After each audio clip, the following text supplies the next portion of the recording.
이름으로 다 같이 한 마음으로 합독하겠습니다. 로마서 9장 1절 같이 합니다. 내가 그리스도 안에서 참말을 하고 거짓말을 아니하노라. 나에게 큰 의심이 있는 것과 마음에 펼치지 않는 고통이 있는 것을 내 양심이 성령 안에서 나와 더불어 증언하노니 나의 형제 곧 우리의 친척을 위하여 내 자신이 저주를 받아 그리스도에게서 끊어질지라도 원하는 바라. 아멘.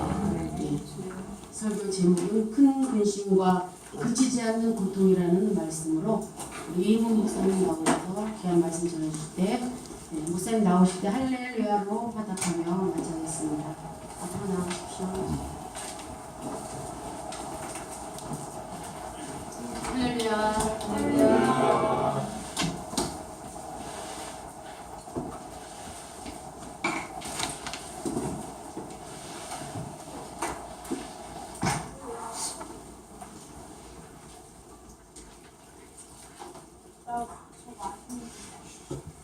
본문 말씀의 배경은 이스라엘의 사도로 부름을 받은 사도 바울이 나머지 12사도는 유대 땅, 그다음에 이스라엘 땅을 위해서 복음을 전파하도록 부름을 받았지만 자기는 이방인의 사도로 부름을 받았습니다. 그래서 예수님께 직접 제자 훈련을 받은 12제자보다 더 성공적으로 숫자적으로 보나 어떤 면으로 봐도 세계적으로 선교를 하고 있던 사도 바울이었지만, 그러나 오늘 말씀 보면 나의 마음속에 큰 근심이, 그치지 않는 고통이 있고 큰 근심이 있다. 사람은 죽을 때까지 일평생 근심거리가 떠나지 않습니다. 최고 대형 교회를 한 사람은 뭐 근심거리가 없을까? 아니면 이병철 씨, 전 세계에도 부러워하는 그런 대기업을 한 사람은 근심이 없을까? 죽기 전에는 근심거리가 다 있습니다. 말을 안 할 뿐이지. 이 사도 바울이 무슨 근심거리가 있을까? 심지어는 나의 형제 곧 고륙 친척을 위하여 내 자신이 저주를 받아 그리스도에게서 끊어질지라도 원하는 바로다. 이게 좀 수사학적인 표현입니다. 내 자신이 저주를 받아서 그리스도에게 끊어질 그런 일이 있어도 그거보다 더 간절한 나의 바람이 있는데 그 바람이 이루어지지 않았기 때문에 그게 나 마음속에 고통이 되고 근심 걱정이 된다. 그냥 우리가 생각하는 그런 근심 걱정이 아닙니다. 쉬운 말로 하면 왜 자기도 가말리알 문화에서 태어나서 정말 우리 한국으로 말하면 SK 경기 서울 나와서 PhD 출신의 출생도 그렇고 학력도 그렇고 또 믿음도 인정을 받아서 20대 중후반에 벌써 대제사장에게 인정을 받았다 하면은 그 당시 종교의 최고 지도자에게 인정을 받을 석학, 신앙적으로 뭐 흠이 없는 그런 사람이었습니다.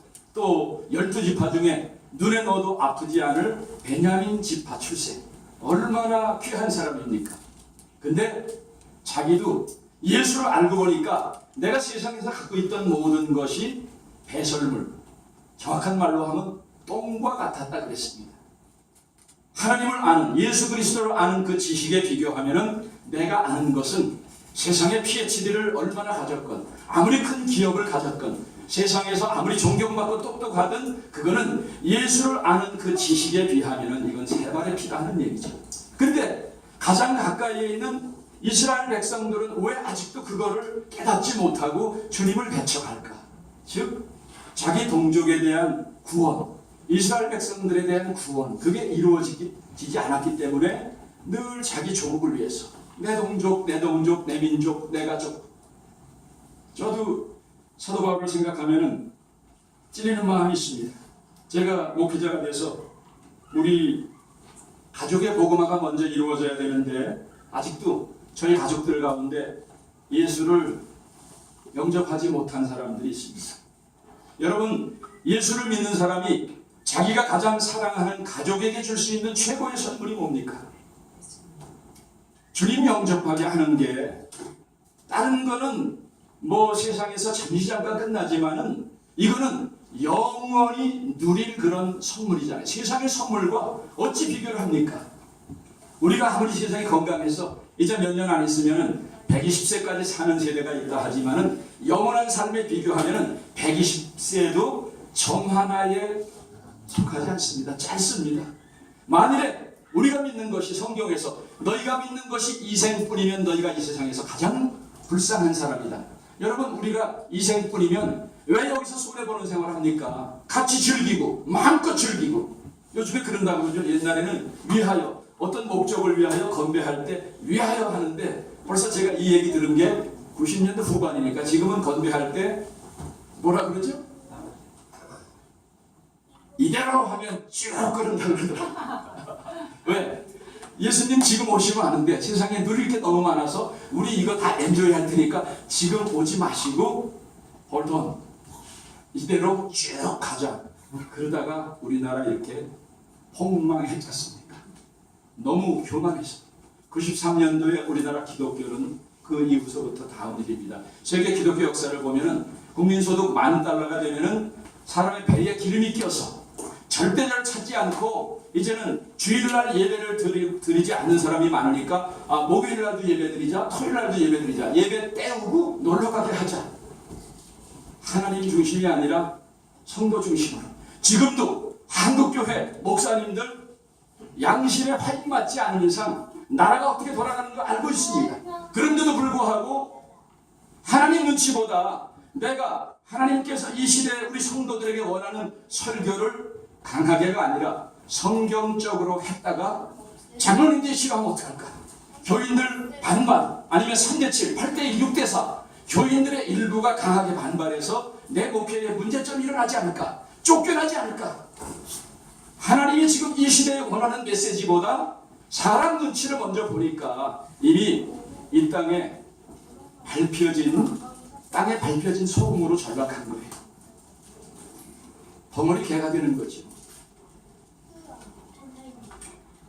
그래서 사도 바울은 자기 목회가 아무리 성공을 했다 하더라도 내 동족이 구원받지 못했기 때문에 이 마음에 기쁨이 없는 거예요.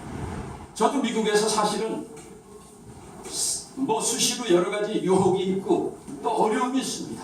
가족 내에도 있고 자녀 문제도 있고 주변에도 있고 열심히 일하다가 보면은 또 엉뚱한 소리도 하고.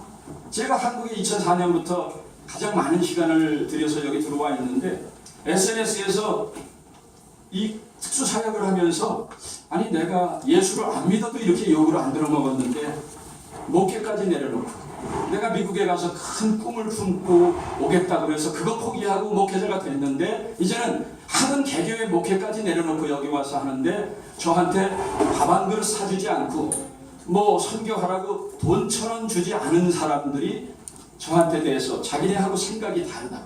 또 어느 특정 정당을 지지하거나 어느 사람을 지지한다고 욕을 하고 험담을 하고 하는데 심지어는 저주까지 하고 SNS에 에이 재수없는 놈 퇴퇴 하고 쓰고 나가고 그러더라고요.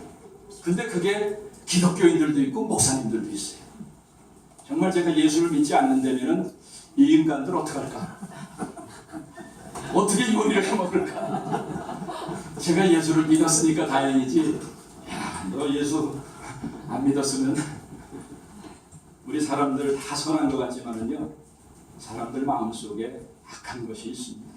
사도 바울도 3층전까지 갔다 와서 인간의 입으로 가히 이르지 못할 신비한 체험을 했는데 지금 오순절 계통의 사람들 한번 은혜 받으면 우리 목사님 방언하실까? 우리 목사님 이런 거 하실까? 한경직 목사님 방언하실 줄 아실까? 정말 우스운 얘기들 하고 있는 사람들 봅니다. 애국운동 하면서도 목사님 하나님께서 이렇게 말씀하셨습니다. 직통 게시판들이 얼마나 많은지 몰라요. 정말 위험한 신앙들을 갖고 있는 사람들이 많습니다. 그래서 다시 한번 그런 거 다 잊어버리고 사도 바울만큼 성공적으로 목회하고 사도 바울만큼 많은 사역을 한 사람이 있습니까? 그런 사도 바울도 그렇게 핍박을 받고 나중에 자기 동족 때문에 죽었잖아요. 그러나 사도 바울은 그런 거 상관하지 않습니다. 그럼에도 불구하고 내 마음속에 있는 큰 근심과 이 고통이 있으니 내 자신이 끊어질지라도 우리 동족이 구원을 받는다면 나는 그걸 택하겠다 할 정도로 동족 구원을 향한 마음이 간절했습니다. 저는 그 마음을 통일로 표현을 합니다. 통일.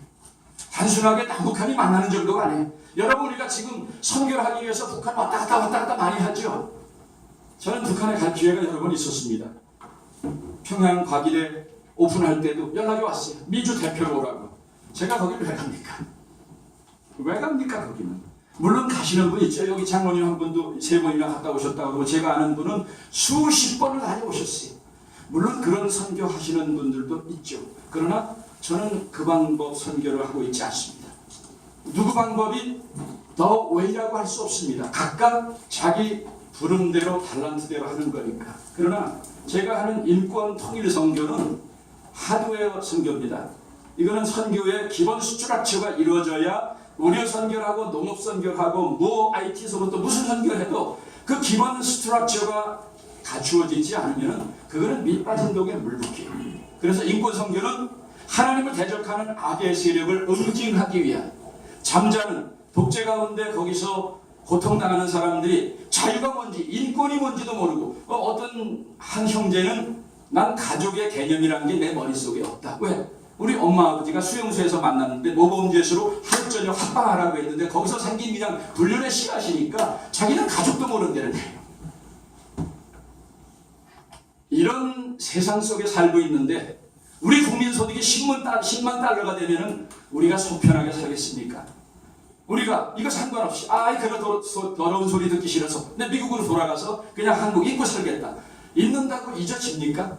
우리 속에 코리안의 피가 흐르고 있는데 시민권 땄다고 제가 대한민국 국민이 아닙니다. 저희 모국은 한국입니다. 저는 우리가 누리고 있는 이 자유, 번영, 행복, 여러분 사랑하는 사람이 있으면, 맛있는 거나 좋은 거가 있으면요, 자기 사랑하는 사람이 딱 생각나는 거예요. 자식이 생각나거나 마누라가 생각나거나 내가 좋아하는 친구가 생각나거나 이거 맛있는 거 있는데 이거 같이 먹었으면 좋겠다. 저는 16살 때부터 객지생활에서 지금까지 객지생활하기 때문에 음식 만드는 거 2등가라면 서러워합니다. 저희 와이프는 제 주방장 헬퍼예요. 제가 김장도 담그고 물김치서부터 저는 음식점에 가서 한번 딱 보면은 이거 해보고 싶다 하면 바로 해요. 그리고 그것대로 따라하는 게 아니라 응용을 합니다. 뭐 이거 없으면 다른 걸 대체하면 되죠. 우리 집사람은 열심히 배워. 적은 게 아마 한 10,000가지를 낼 거예요. 레시피가. 근데 좀 나를 위해서 해줘봐. 그거 적지만 말고. 만들다가 그거 한 번 보고 한 번 보고. 그냥 우리는 그런 거 없이 그냥 맛보고 어떤 건 대단하게 집어넣습니다. 근데 우리 교회에서도 제가 150명, 200명 음식 준비도 쫙 준비만 해놓으면은 4가지, 10가지 한 2시간 내에 그 음식 다 합니다. 근데 저는 달란트가 제가 그 음식을 만들면서 어느 장로님의 특성, 어느 권사님의 특성을 아니까 요 반찬은 어떤 장로님이 잡수시면 좋아하겠다. 이건 어떤 집사님이 좋아하겠다. 그리고 물김치 같은 건 제가 담그면 보통 4병, 최소 4병은 담급니다. 심지어 여전도 회장도 뺏어가요. 좋아합니다. 왜? 내가 이 맛있는 거를 내가 사랑하는 사람하고 같이 나누면 얼마나 기쁩니까? 저는 북한 인권도 그렇다고 생각을 해요. 통일도. 우리가 이 누르는 게 한강의 기적이 반쪽짜리입니다. 이게 온쪽짜리가 되려면 대동강의 기적이 되고 더 압록강 너머까지 가야 되잖아요. 그래서 우리가 누리는 이 풍요로움, 이 자유, 이 번영, 지금 아무리 해외조선이라고 해도 한국은 세상 사람들이 부러워하는 나라입니다. 다른 사람들이 아무리 욕을 해도 이 현대화 산업화 민주화를 이룬 그 근간 이승만 대통령, 그리고 박정희 대통령을 배우려고 흠모하는 사람들은 세상에 나래비를 줄을 썼어요. 심지어는 중국, 그 다음에 러시아의 대통령들이 박정희 대통령에 대한 책 있으면 나한테 다 달라. 그리고 자기네 직원들을 30만 명씩, 후진타오는 자기네 공무원들 30만 명을 한국으로 보내서 새마을운동 배워와라. 근데 세계가 어떻게 돌아가는지도 모르는 음란의 개구리들, 말로는 자기네가 속이 진보라 하는데 진보로 가장한 보수 꼴통보다 이 더한 꼴통들이 세상에서 폐기 처분된 공산주의의 환상, 그 망상에 사로잡혀서 요즘에 간민주의라고 들어보셨습니까? 제가 만든 말입니다. 감상적 민족주의. 요 맹랑한 간민주의에 빠져서 어떤 기독교인들은 그리스도의 피 묻은 십자가의 복음보다 간민주의가 우선이에요. 민족, 우리 민족끼리 딱 하면 그거는 저쪽에서 만들어 놓은 언어 교란 작전의 아주 대표적인 단어거든요. 그런 단어 쓰는 사람들은 그저 10중 8구 간민주의입니다. 십자가의 복음은 그들에게 1등이 아니에요. 민족. 예수님의 12제자 가운데도 그런 사람들이 있었습니다.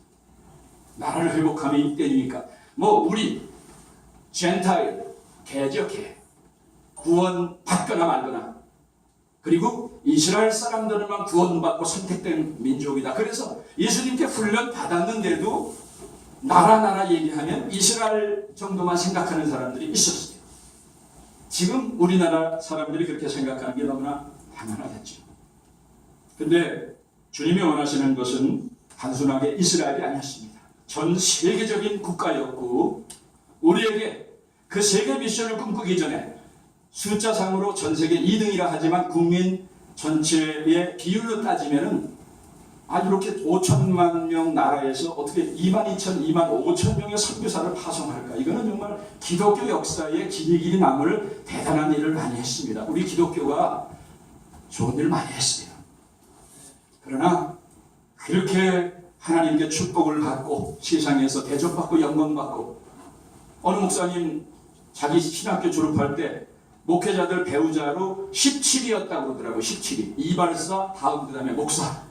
배우자 순위. 근데 몇 년 전에는 목사들의 배우자 순위가 2위까지 갔다고 그러더라고요. 근데 지금은 아마 아주 떨어졌을 거예요. 많이 누리고 많은 대접을 받았죠. 그러나 소형교회까지 다 그런 건 아니지만, 하나님께서 이렇게 큰 복을 주었는데 사회에 가장 큰 영향력을 발휘할 교회가 북한 선교가 뭔가? 북한 선교를 하려면 북한 정권을 제대로 알아야 되는데, 북한 정권이 누구고 북한의 주민들이 누군가, 이것도 분리시켜서 볼 줄 모르는, 여러분 잘 알고 있는 운동을 하는 분 한 분 있습니다. S 목사님이라고. 한 10년 전에 워싱턴에 오셨는데 교단 대표들하고, 자기는 북한에 가서 봉수교회, 칠골교회 예배를 드릴 때까지도 그게 참교회인 줄 알았대요. 서울대학교에 나오시고 인권운동을 하고 그렇게 훌륭하신 분이 봉수교회, 칠골교회를 거기 가서, 아마 그 당시도 못 깨달았을 거예요. 왜? 거기 예배 참석하는 사람들은 사상적으로 최고 좋은 사람들입니다.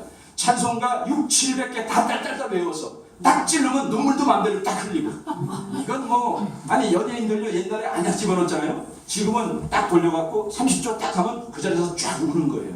우리나라 연예인도 이러는데 세상을 맘대로 농락할 이 공산주의가 기독교 하나, 천주교 하나, 불교 하나 세워서 외국에서 오는 사람들 현혹시키고, 우리도 종교의 자유가 있다라고 하는데, 그거를 거기 가서 보고, 지금도 예수 전도단 YM의 최고 지도자는 지난 몇 년 전까지 북한의 교회는 참교회다, 참예배다, 이런 소리 해갖고 지금 예수 전도단이 지금 좌양자로 한 10여 년간 끌려갔잖아요.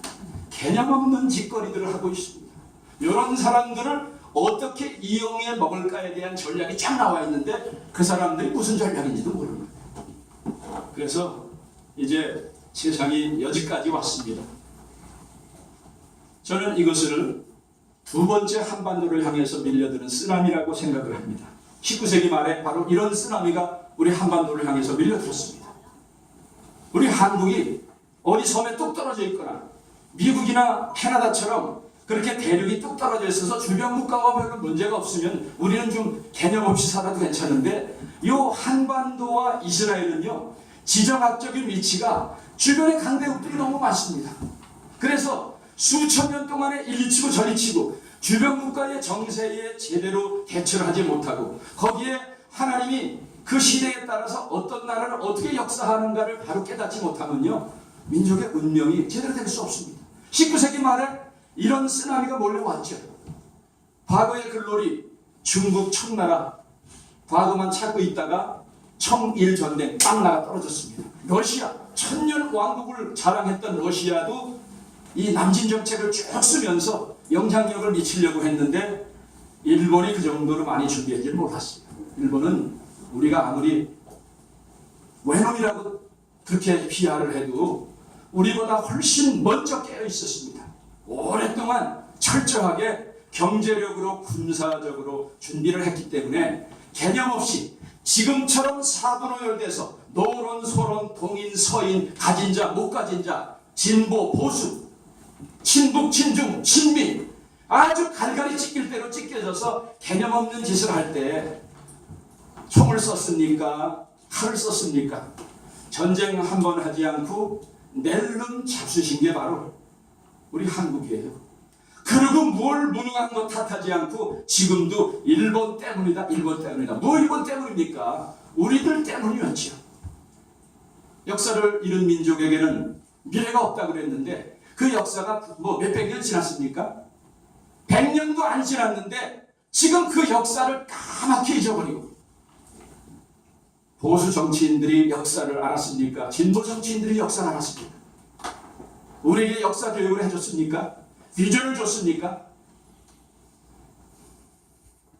바로 이런 때 하나님께서는 지난 70년 동안에 분명하게 우리 한국을 향한 대한민국을 향한 하나님의 뜻을 보여주시고 하나님께서 각각 시대에 맞는 사람들을 들어 썼습니다. 1945년 35년에 우리 일제 합병 끝나갈 무렵에 비록 원자폭탄을 2개 터뜨렸지만 아마 그 원자폭탄을 2개 터뜨리지 않았으면 거기에서 죽은 22만 명, 10만 명, 32만 명보다 더 많은 수백 수천만 명이 죽었을지 모릅니다. 제가 일본 리더라고 얘기할 때 그래 그렇게 죽은 건 미안하다. 그러나 당신네 22만 무고한 생명 죽었다만 생각하지 말고 당신네가 제국주의로 확장하면서 수많은 이웃나라 수백 수천 죽인 건 생각 안 하냐? 그 전쟁 끝나지 않았으면 더 많은 사람 죽었을 거다. 냉정하게 생각을 해라. 제가 이런 얘기를 마음이 통하는 일본 리더들하고는 얘기를 합니다. 근데 지금 한반도를 향해서 밀려드는 두 번째 쓰나미는 이것과는 비교도 하지 않을 더한 쓰나미입니다. 왜? 무기가 그때 썼던 무기와 지금 쓰는 무기는요 이거 3발의 피입니다. 지금 미국에서 B-1B에 24발의 핵폭탄을 실을 수 있는데 평상시에는 3.5킬로톤 3.5킬로톤의 그 핵폭탄을 장착을 합니다. 그러니까 이거는 인명살상용이 아니에요. 여인 암살이거나 특정 시설 핵무기 파괴용입니다. 그런데 거기에 최대 어느 정도까지 장착을 할 수 있느냐? 375킬로톤.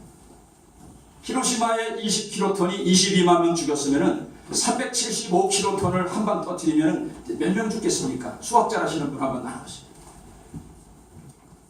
대략 잡아서 한 350만에서 한 500만 명이 한 발로 죽습니다. 그때하고 상황이 거의 비슷합니다.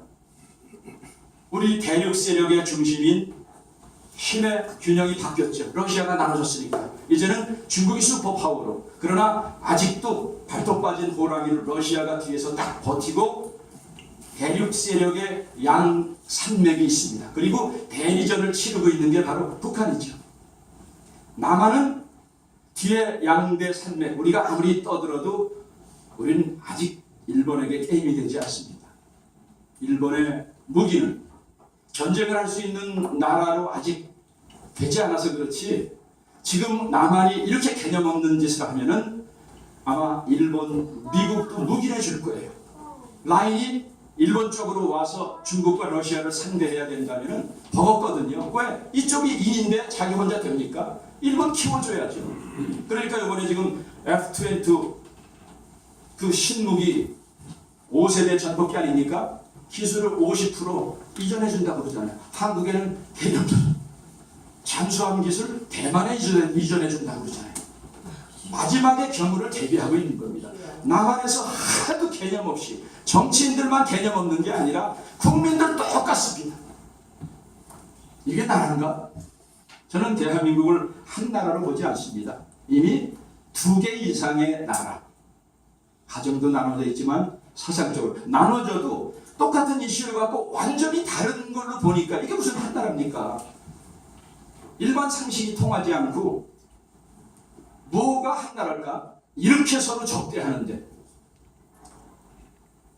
정말 개념 없는 가운데 그래도 하나님께서 꼭 대한민국을 준비해 두셨듯이 유엔이 만들어져 갖고 첫 번째 한 작품이 뭐죠?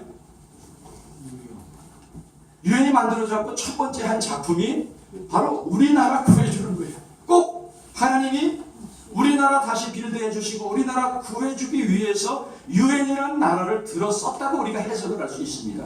그리고 그때뿐만이 아니라 뭐 박정희 대통령이 아무리 잘났다 그래도 유엔이 바탕이 되고 미국에서 도와주지 않았으면 저희 지금 막내 동생 남편이 USAID에 일하는 외교관이에요. 전 세계 우리나라 옛날에 USAID 차관을 받던 그 일을 하고 있습니다. 후진국에 다니면서 매칭 펀드로 해서 해주고 개발하게 하고 그거 지금 계속 지금 파라과이에 가 있습니다. 미국이 도와주지 않았으면은 또 우방국인 독일이 도와주지 않았으면은 우리가 어디 감히 이런 호의호식을 하며 살겠습니까? 근데 새까맣게 잊어버린 거예요. 그러면서 반밀하고 있는데 정말 개념이 없습니다. 이거는 찬성 반대해갖고 될 문제가 아니지 않습니까? 이번에도 하도 개념이 없으니까 그때 모였던 연합국을 작년 밴쿠버에서 안보 외교 장관 회의를 다시 트럼프 대통령이 결집을 했죠. 아니 우리가 힘이 약하고 우리가 개념이 없을 때 45년도, 50년도에 우리나라 도와줬던 유엔이 도와주겠다 하면은 세상에 자기 집 앞마당에서 똥개라 그래도 자기 집 앞마당에서 싸우면 50% 이기고 들어간다고 그러는데 여러분 이런 하나님이 도와주시고 유엔이 도와주고 16개 국가가 도와주겠다는데 뭐가 우리가 북한이 무서워서 벌벌 떨고 이번에 송갑석 의원이란 정말 의원이란 이름도 붙여주기 힘든 이 쓰레기 같은 인간이 남북평화 7법을 만들었는데 내용을 쫙 보니까요. 이거는 납치자를 실종자로 바꾸자. 여러분 납치는 특정 대상에게 우리가 보는 증거 앞에서 강제로 끌려간 거고 실종은 누가 어떻게 했는지 알지 못하는데 우리 눈앞에서 우리도 고모부 그 다음에 넷째 삼촌 다섯째 삼촌 한 명은 즉사 한 명은 총상 한 명은 실종 우리 가족들 보는 앞에서 잡혀갔는데 북한이 싫어하니까 북한이 힘을 그건 북한이에요? 북한이 아니라 김정은이가 기분 나빠하니까 이 단어를 납치라 단어를 슬쩍 바꿔서 실종으로 바꾸자 이 법안을 발의했는데 이 인간이 어떤 인간인가 쭉 조사해보니까 임종석이가 전대협의 3기인데 이 인간이 4기입니다. 그리고 이걸 보궐선거 됐는데 보궐선거 되면은 국회의원 돼갖고 할 일 얼마나 많아요. 근데 한 달 반도 안 돼서 법안을 1개도 아니고 7개를 만들었습니다. 이게 이름 대가리에서 나오겠습니까? 그 대가리에서 나오겠어요? 7개 법안이? 이거는 분명히 역할 분담을 하기 위해서 불러들인 거죠. 이미 문재인 대통령 그 후보 대선 후보 시절에 비서실 부실장을 했던 협력한 공로를 인정받아서 광주 서구 갑에서 입성을 했습니다. 이런 새파란 피레미가 일선도 아닌 0.5소인 김경수가 감히 한 나라의 도정을 책임지는 도지사가 돼서 드루킹의 그 어마어마한 최순실에 비하면은 만배 억배 큰 죄를 저지르고도 그래 나가라 증거고 뭐고 우리가 다 받친 때 해줄 테니까 나가 하더니 요번에 허익범 특검 빵떨어지도 없지요. 증거자료 다 갖고 대보세요. 그걸 요리해먹고 무시하는 것은 순식간입니다. 얼마나 무시하면 그런 사람을 떳떳하게 내보내서 왜? 그만큼 공을 세웠으니까. 이 사람도 부대되는 정도로 노무현 때 5년 2개월 살다가 감옥에 나왔는데 그 이후서부터 노무현 재단의 광주 지역 위원장 맡고 또 문재인 캠프의 비서실 부실장을 맡았으니까 얼마나 핵심입니까? 요번에 임정숙이 요번에 이해찬이 들어왔으니까 어떻게 권력 암투가 벌어질지 모르잖아요. 임종석이도 언제 어떻게 될지 또 그 역할을 감당할 사람을 불러들이고 혼자서가 아니라 심재권 의원서부터 이수혁 쟁쟁한 외교관까지 하고 국방위원장 출신의 이런 인간들이 12명이 머리를 짜내서 7가지 법안을 만들었습니다. 여의도에서 지금 2번 집회를 했어요. 막 분을 일으키면서 90대 되신 어떤 할머니는 내가 21살에 결혼해갖고 1년 반을 살았는데 내 보는 앞에서 총겨머리를 들이치면서 잡혀가는 거 봤는데 이게 어떻게 실종이냐? 내가 누가 끌고 왔는 거 아는데 이게 실종이냐? 이게 실종입니까? 그러면 도적질은 분실이에요? 살인이 안 맙니까? 정말 이런 인간들이 법안을 이렇게 만들어서 아니 김정일 하나의 눈치를 보면 그러면 잡혀간 9만 6천 명의 우리 가족들의 눈치를 안 봅니까?